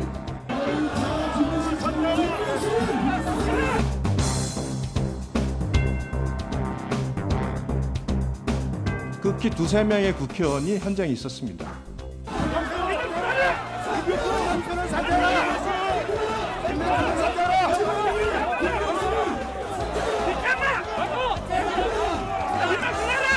그 대법원장의 거짓말은 굉장히 사회적으로 중요한 부분이고 사회 지도층의 거짓말은 그 국가의 신뢰, 국격에도 관계되어 있는 부분입니다.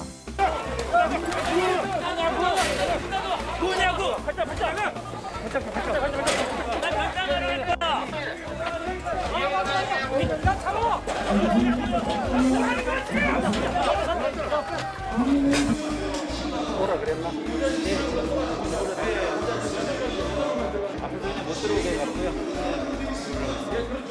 사건을 두고 언론에서 이런 얘기를 하더라고요. 그러니까 판사 출신인 주 권한대행이 지금 대표 출마하다 보니까 대법원장을 상대로 해서 이런 정치적인 퍼포먼스를 벌린 게 아니냐, 정치 쇼를 한 게 아니냐.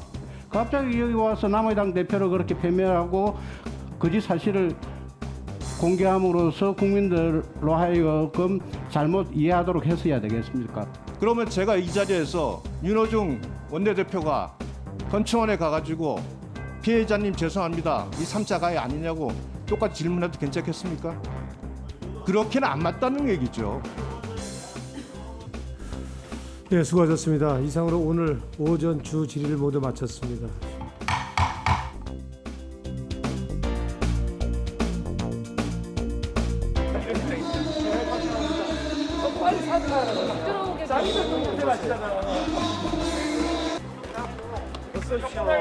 마늘을 또 있어래. 아, 그래서 여기서 새로운 자리 있으니까.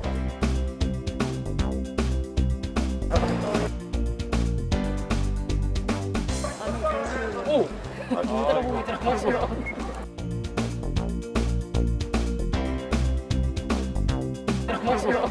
뚫고 들어오니까 못 봤어.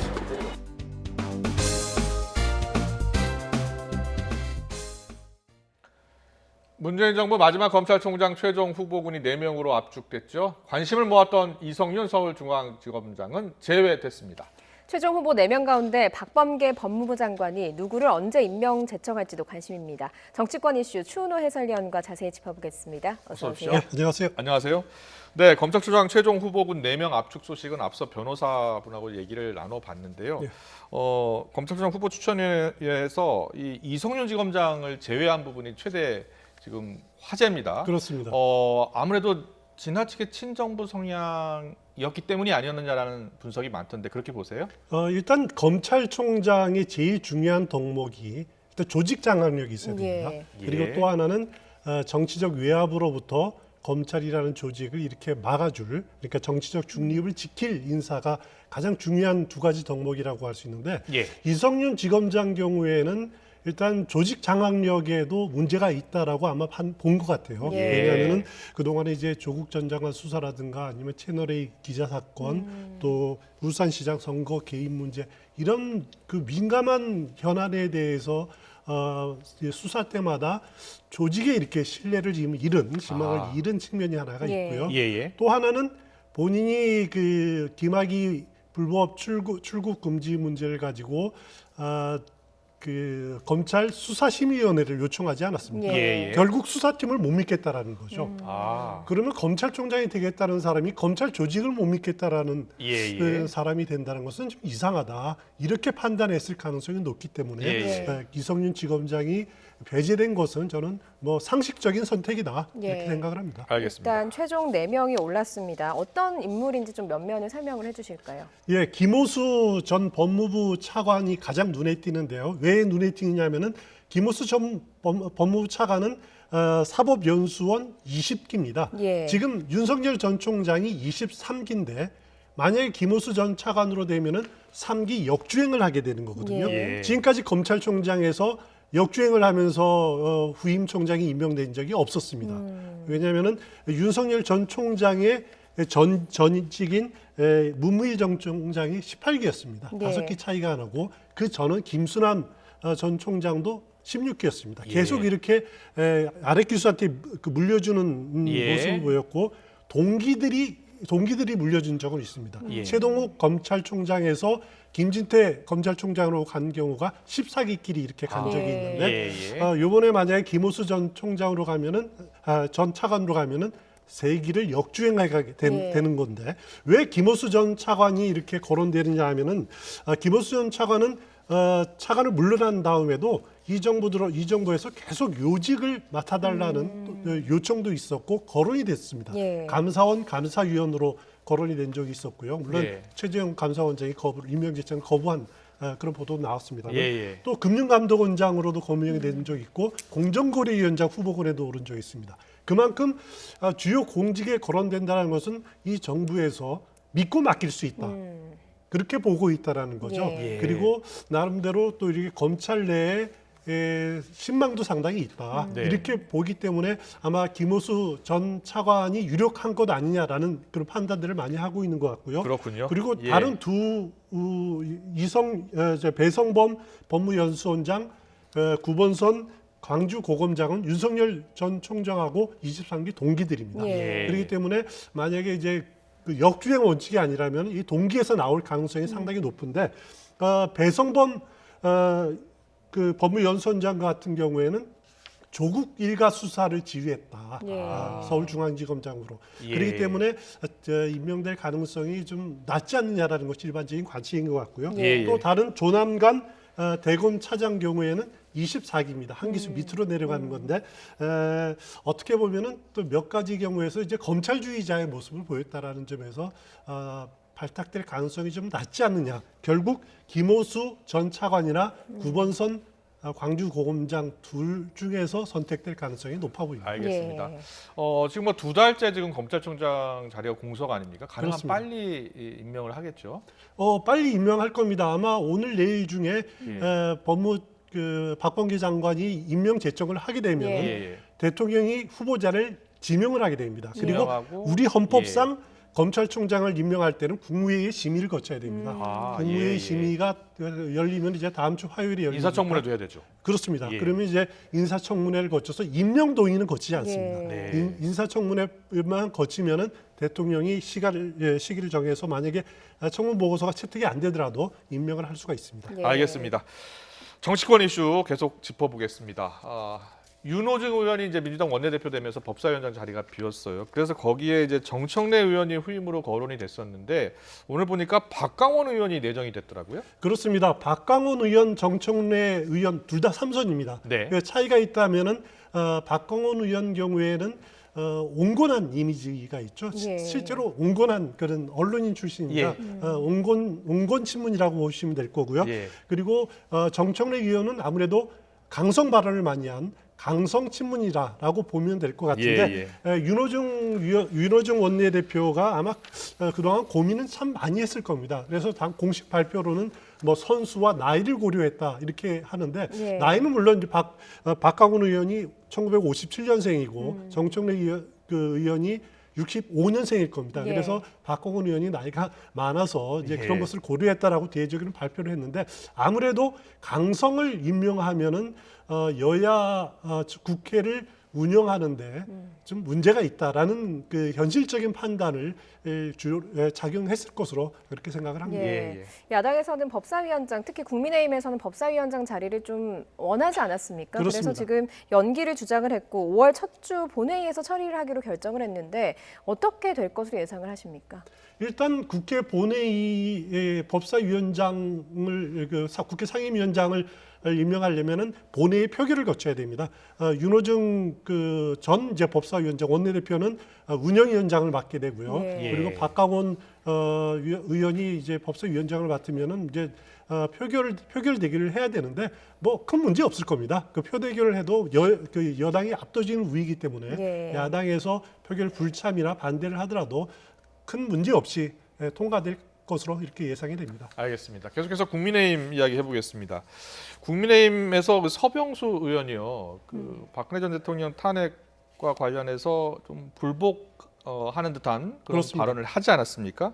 그런데 또 어제 SNS에 탄핵이 훗날 재평가되기를 기대한다 또 이렇게 이야기했어요.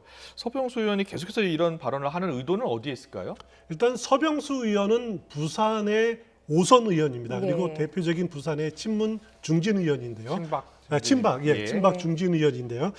서병수 의원 경우에는 지난번에 부산시장을 한번 역임을 했긴 했습니다만 부산시장 나오려다가 또 나오지 않았고 이번 당대표 선거에도 나오려고 하다가 중간에 포기를 했습니다. 그 중진 용태론을 주장하면서 포기를 하고 있는데 지금 부산의 맹주라고 할 수 있는 사람이 어떻게 보면 좀 무주공산 비슷합니다.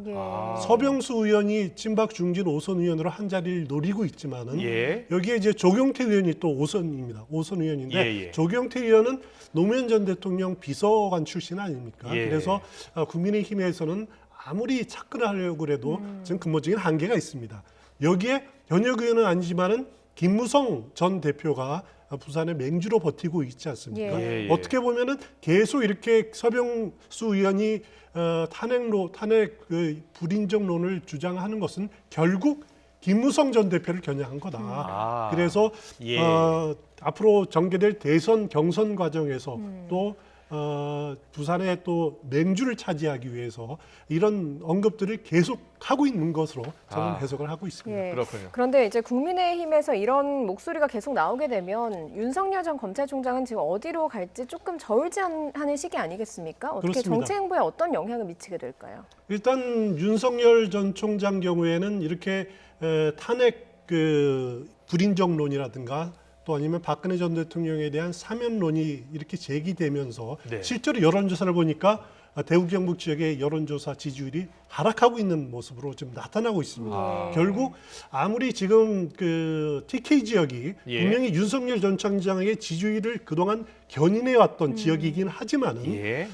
그래도 박근혜 전 대통령 문제가 윤석열 전 총장의 그 아킬레스건 같은 그런 그 약점으로 작용하는 것은 틀림없는 사실이거든요. 앞으로 윤 전 총장에 대한 이제 그 검증이라든가 또 정치 행보가 본격화되고 하면은 틀림없이 그 대구 경북 지역을 중심으로 또 이제 보수 진영을 중심으로 이 문제가 사면 문제 또 박근혜 전 대통령에 대한 일단 이른바 적폐 수사가 계속적으로 이렇게 약점으로 작용할 가능성이 상당히 높아 보입니다. 그렇기 때문에 이런 문제가 거론이 자꾸 제기될수록 윤석열 전 총장이 국민의힘을 선택하는 데는 제한이 있을 수밖에 없는 거죠. 그래서 그런 한계를 어려움을 윤 총장이 어떻게 넘을지 그래서 그걸 피하기 위해서 제3지대를 선택할지 그 부분은 좀 더 지켜봐야 될 대목인 것 같습니다. 알겠습니다.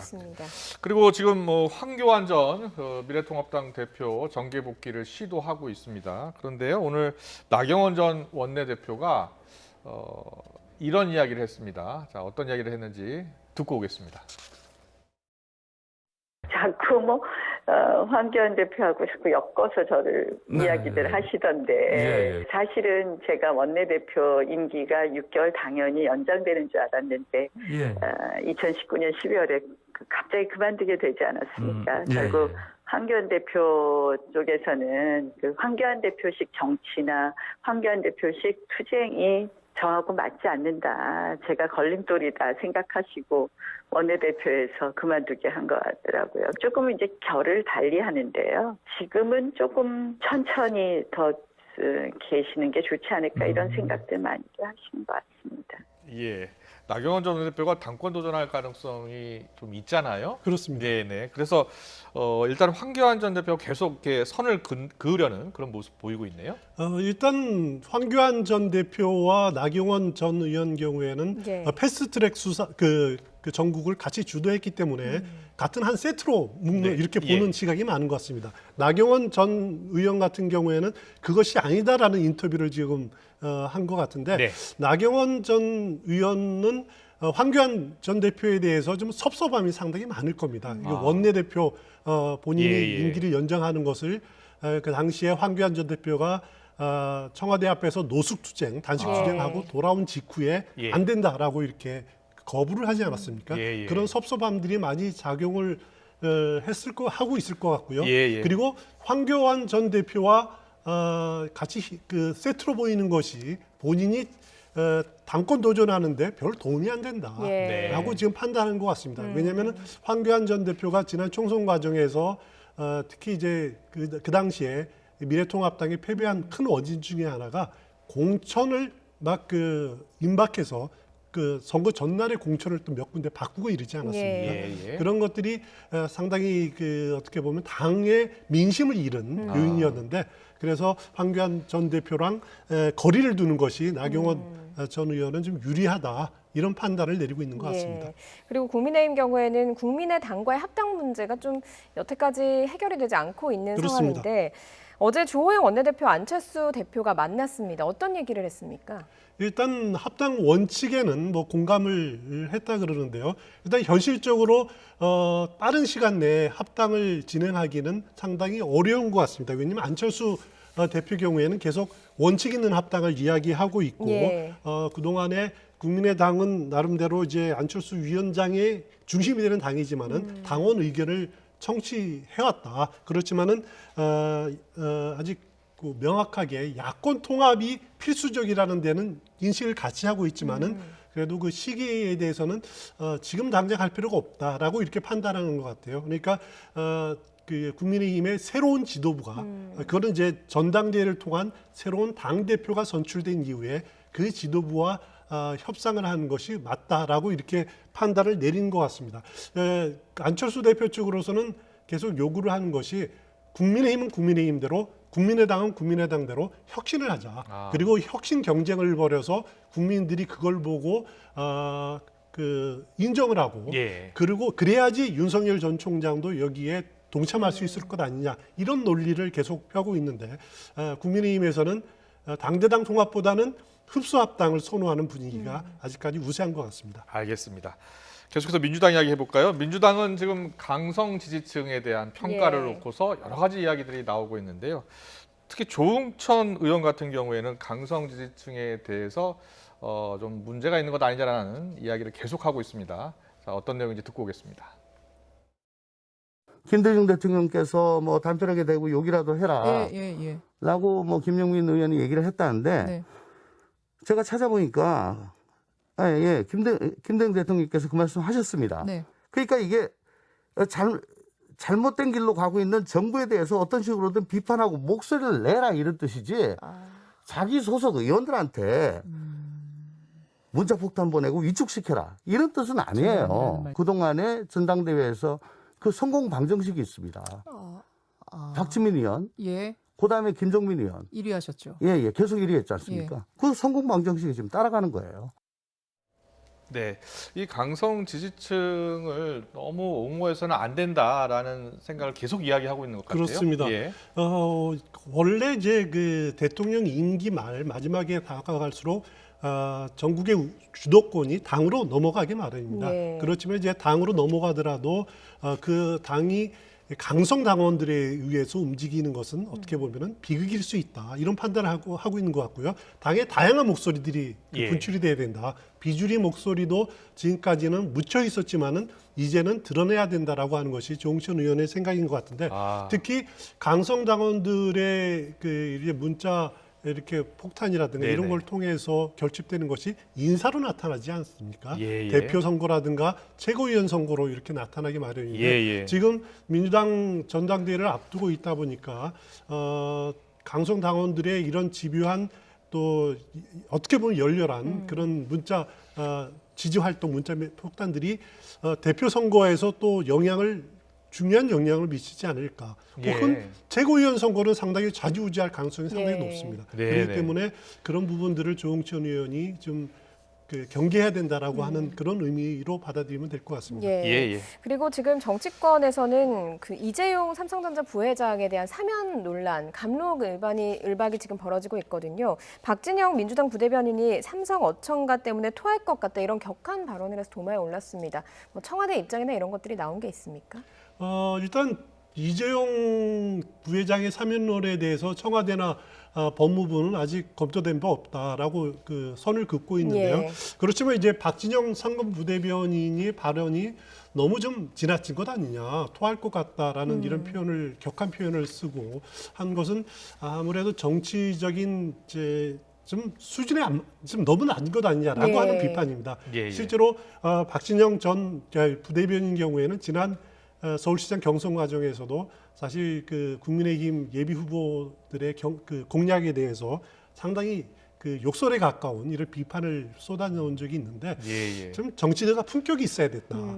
그런 생각들은 하지 않을 수가 없습니다. 네, 알겠습니다. 그리고 최근에 이재명 경기지사하고 정세균 전 총리가 약간 신경전을 벌이고 있는 것 같아요. 이재명 지사가 오늘 경기지사 1시간은 1,380만 시간의 가치가 있다. 그러니까 도에 있는 도민 숫자를 얘기하는 겁니다. 그렇습니다. 이렇게 반박을 했어요. 어떻게 보세요? 이 발언이 그 정세균 전 총리가 이재명 지사가 중대본 회의에 잘 참석하지 않았다라고 하는 그거에 대한 반박 또 아니면 이제 그 말로 표현 건데 그러면 정세균 전 총리가 왜 이재명 지사를 겨냥해서 계속 공격을 하느냐? 2위인 이낙연 전 대표가 아니라 왜 이재명 지사를 공격하느냐? 이것은 선두를 때리는 것이 가장 유효하기 때문입니다. 어떻게 보면은 정세균, 이낙연 두 분은 지지 기반이 같지 않습니까? 호남의 또 친문을 바탕으로 한 그런 표심을 노리고 있는데 결국 지금 양상을 보면은 이 두 분이 2위, 3위를 놓고 경쟁을 하겠지만은 결국 넘어야 될 산은 이재명 지사다. 지금 민주당 그 대통령 후보 그 경선 특별 규칙을 보면요, 이거는 이제 그 이해찬 전 대표가 대표 시절에 만든 건데 국민 경선이고 또 결선 투표를 하게 돼 있습니다. 본 경선에서 6명까지 하고 만약에 과반이 안 되면은 1위와 2위가 결선 투표를 하게 돼 있습니다. 그러면은 지금 같으면은 3명이 치열하게 경쟁을 하면은 1차 투표에서 본 경선에서 과반 그 후보가 안 나올 수가 있거든요. 그러면 결선 투표로 가게 된다. 그러면은 결국 정세균 전 총리나 이낙연 전 대표도 2위를 차지하는 것이 그러면 둘이 연대할 가능성이 상당히 높죠. 그러면은 역전도 가능하다. 그러기 위해서는 먼저 이재명 지사를 겨냥해야 되고 공격함으로써 본인의 경쟁력을 지지율을 높여야 된다. 이런 의도가 담겨 있다 이렇게 보시면 될 것 같습니다. 뭐 계획이 다 있는 걸로 보이고요. 이재명 지사가 윤석열 전 총장에 대해서 좀 칭찬하는 발언을 했거든요. 나름대로 뚜렷한 원칙을 갖고 있는 것 같다 이렇게 했는데 왜 이런 좀 칭찬을 날린 걸까요? 이 발언은 뭐 작심하고 한 발언은 아닌 것 같고요. 기자의 질문에 답하는 과정에서 이제 자연스럽게 나왔는데, 근데 이 발언하고 또 연계돼서 생각할 수 있는 것이 이제 강성 당원에 대해서 이재명 지사가 댓글단은 1,000명만 차단하면 된다라고 이런 발언을 한 적이 있습니다. 어떻게 보면은 친문 강경파라고는 선을 긋겠다. 그러면서 윤석열 전 총장에 대해서는 뚜렷한 원칙이 있다라고 이렇게 우호적인 것을 발언을 한 걸 보면은 결국 이재명 지사가 내가 지지를 얻을 기반은 친문 강경파가 아니라 중도층이다. 중도층이 겹치는 윤석열 전 총장에 대해서 어느 정도 띄워줄 때는 띄워줘야지 중도층으로 파고들 그런 공간이 있다. 네. 이런 판단을 내리고 있는 것 같습니다. 예, 알겠습니다. 전략적인 접근을 다 하고 있는 것 같습니다. 잘 들었습니다. 추은호 해설위원과 함께했습니다. 고맙습니다. 고맙습니다.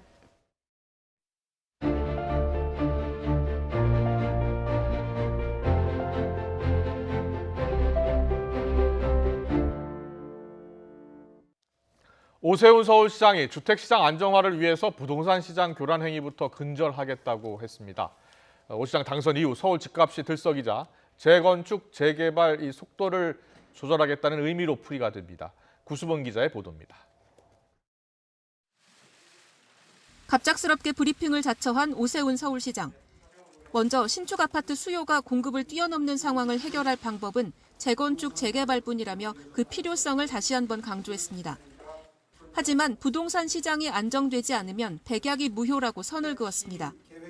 특히 일부 재건축 단지에서 허위 신고, 호가만 올리는 행위, 가격 담합 등이 멈추지 않고 있다며 이를 강력히 제재하겠다고 밝혔습니다. 재개발, 재건축의 속도를 조절하면서 가능한 행정력을 총동원해서 부동산 시장 교란 행위를 먼저 근절해 나가겠습니다.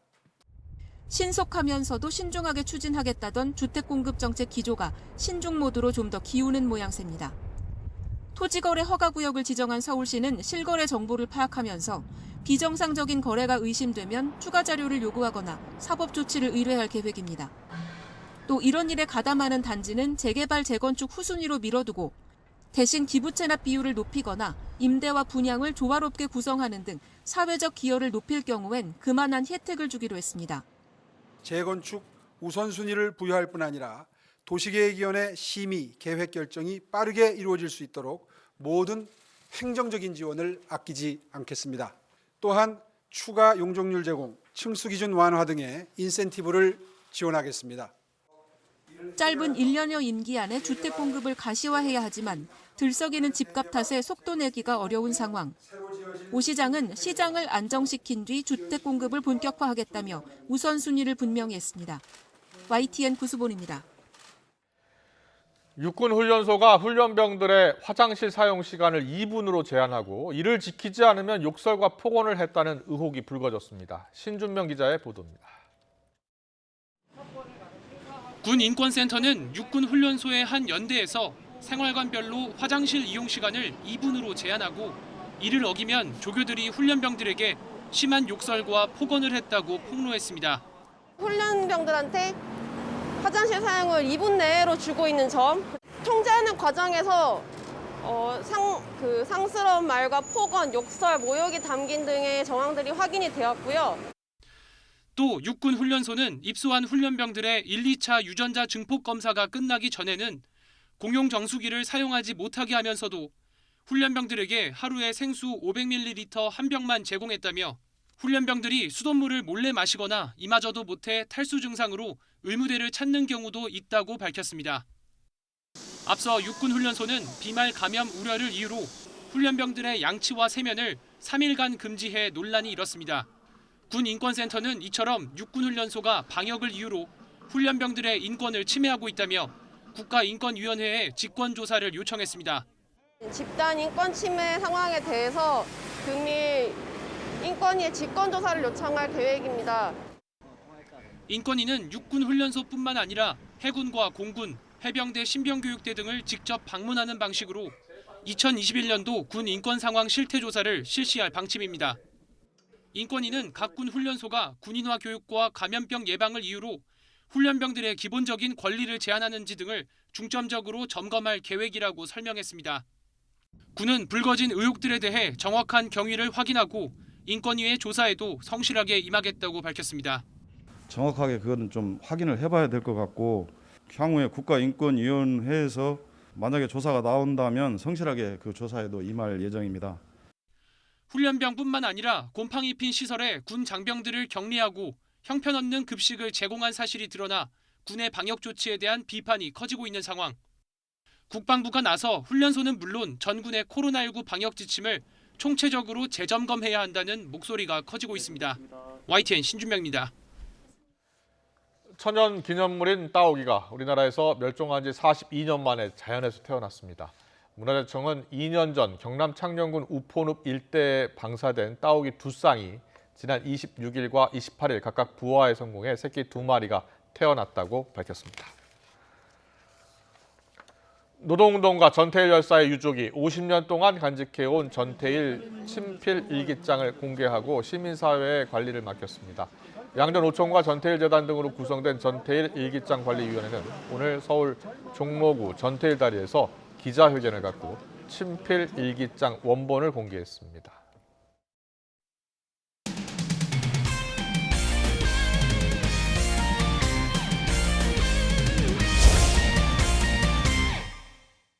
프로야구 기아의 19살 왼손 투수 이의리가 신인왕 경쟁에서 성큼 앞서가고 있습니다. 서분국 기자가 보도합니다.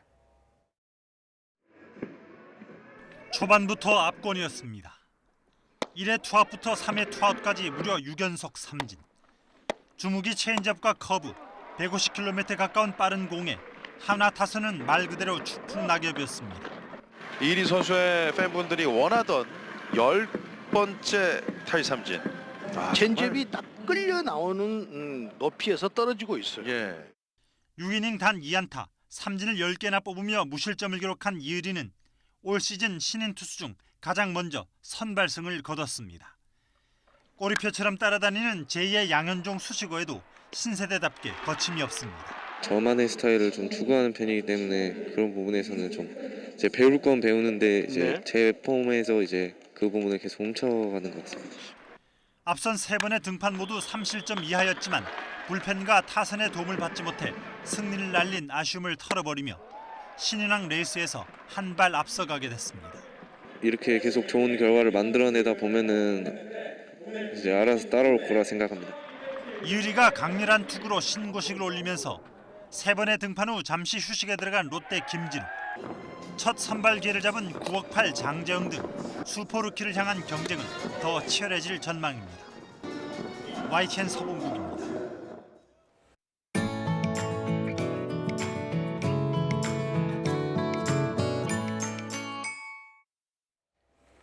몸에 좋다고 알려진 콩 중에서도 검정콩의 효능은 더욱더 다양합니다. 국내 연구진이 새 검정콩을 개발했는데 비만을 예방하는 효과가 있습니다. 김학무 기자입니다. 농촌진흥청 국립식량과학원이 최근 개발한 검정콩 청자 5호. 흔히 서리태라 불리는 기존 재래종 검정콩의 단점을 개선한 품종으로 생산량이 70%나 많습니다. 수량성도 높고 쓰러지지도 않아서 순지르기가 또 필요 없는 장점이 있고요. 그래서 일손도 좀 덜어지고 소득이 높아지는 그런 장점이 있는 것 같습니다. 몸에는 더 좋습니다. 동물 실험 결과 이 검정콩을 섭취하면 그러지 않았을 때보다 체중은 35%, 체지방은 54%, 콜레스테롤은 34% 감소하는 것으로 나타났습니다. 공복 혈당도 47% 줄어 혈당 상승을 억제하는 효과도 있습니다. 일반 콩과 비교해도 이 검정콩의 체중 감소 효과는 7%, 체지방 감소 효과는 13% 더 높습니다. 일반 재래콩보다 검은콩 청자 5호에 이소플라본과 안토시아닌 성분이 많아 이러한 성분들이 비만 예방에 효과적이었을 것이라고 예상됩니다. 재래종 검정콩보다 안토시아닌은 2.7배, 이소플라본은 1.4배 더 많습니다. 이번 실험으로 확인된 청자 5호의 비만과 대사증후군 예방 효과를 통해서 다양한 건강기능성 식품의 원료고구로서 활용될 수 있을 것으로 기대됩니다. 청자 5호 검정콩은 가정에서 손쉽게 두유나 콩가루로 만들 수 있고 두부로 섭취하면 훌륭한 건강식이 될 것으로 보입니다. YTN 김학무입니다. 농림축산식품부와 농촌진흥청 등이 최근 아침 최저기온이 영하로 떨어지면서 저온 피해를 본 농업인을 지원합니다. 농림축산식품부에 따르면 지난 14일부터 19일 사이에 경북과 전북, 충북 등 일부 지역에서 최저기온이 영하 2.5도까지 내려가 과수 등 농작물 4,511헥타르에서 저온 피해가 발생했습니다. 농촌진흥청이 토종 인진쑥에서 천연 항말라리아 물질을 추출해서 대량 생산하는 기술을 개발했습니다.